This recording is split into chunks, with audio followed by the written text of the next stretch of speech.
लेकिन अब बात दिल्ली में मोदी विरोधी मोर्चे ने 2024 में जीत की गणित का गुणा भाग सेट किया है। शरद पवार के घर मीटिंग हुई। क्या बात हुई, मीटिंग से क्या निकला, इस रिपोर्ट में देखिए।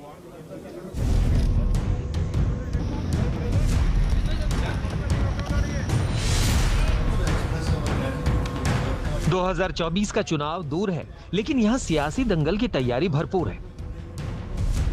एनसीपी चीफ शरद पवार के न्योते पर मोदी विरोधी मोर्चा जुटा।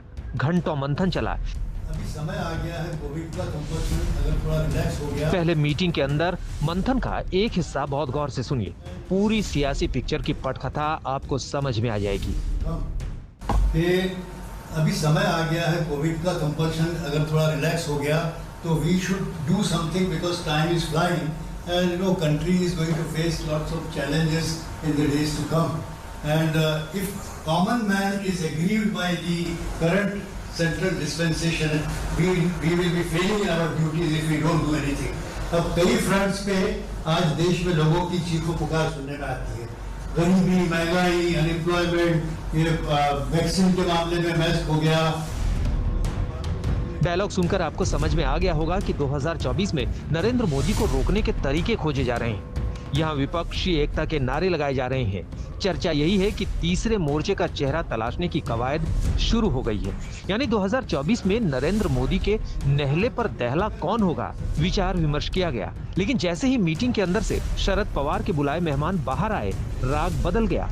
अंदर बोले कि बैठक शुद्ध पॉलिटिकल है, लेकिन बाहर बोले इसका सियासत से कुछ लेना देना नहीं।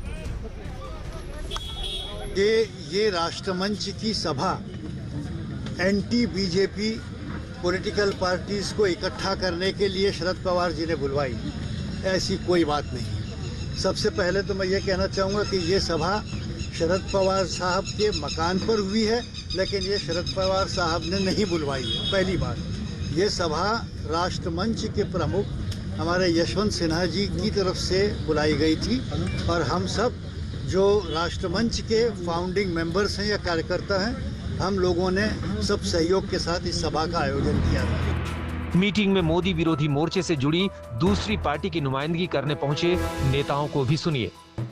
मुद्दे सारे राजनीतिक होते हैं, लेकिन हमने किसी चुनाव को संदर्भ में रखते हुए या किसी एक सरकार के संबंध में बातचीत नहीं की। बड़े मुद्दों पर चर्चा की है। राष्ट्रव्यापी जो पब्लिक का जो मूड है, जो नाराजगियां हैं, अर्थव्यवस्था में जो कमजोरियां आई हैं, किसानों का जो आंदोलन चला है, उन बड़े विषयों पर हमने चर्चा की।